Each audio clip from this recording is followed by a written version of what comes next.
Many have encountered the distinctive and iconic imagery of Keith Haring's fluid line work and cookie-cutter-style characters.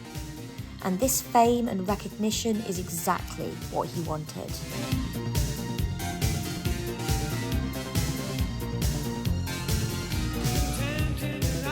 Haring's work was consistently breaking down barriers. Using graffiti as his signature form, he started to blur the lines between what was considered high art and low art, as graffiti was both overlooked by the art world and condemned by the authorities. Keith Haring was adamant that art should be for everyone, not just the rich elite.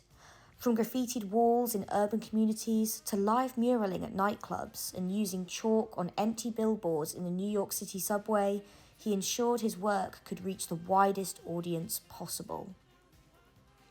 When diagnosed with AIDS, he knew his time was limited. He spent his final 2 years creating as much as he could, travelling across the world to make art and organise events. He died at the peak of his vivid but short career, aged only 31 years old, but his imagery and legacy is a fight for equality beyond the grave. Beginning in 1980, the activism in his work included calls for gay rights and AIDS education from the US government, who'd turned a blind eye to the rising pandemic. Other works by him included protests against the apartheid in South Africa, anti-drugs billboards, and calls for nuclear disarmament.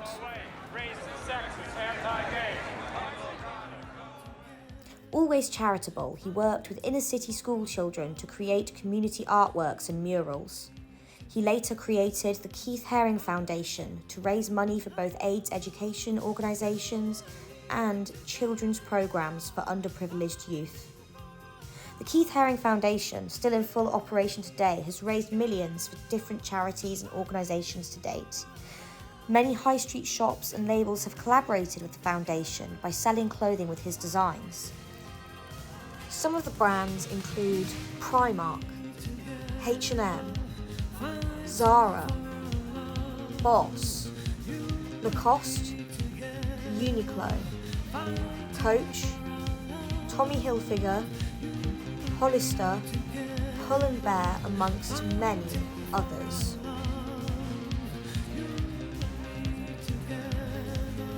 Many modern critics and activists argue that the commercialisation and commodification of Haring's work would be against his populist beliefs, especially with some collaborative designer items costing upwards of $400.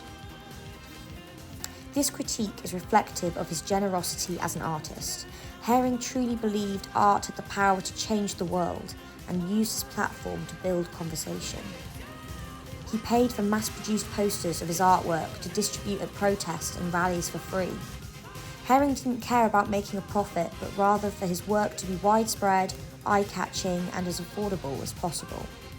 And now, his imagery represents fighting for freedom, equality, and integrity, a well-deserved legacy for this artist. But I like the idea of things lasting longer than you last, and being somewhere where lots of people can see them for a long time.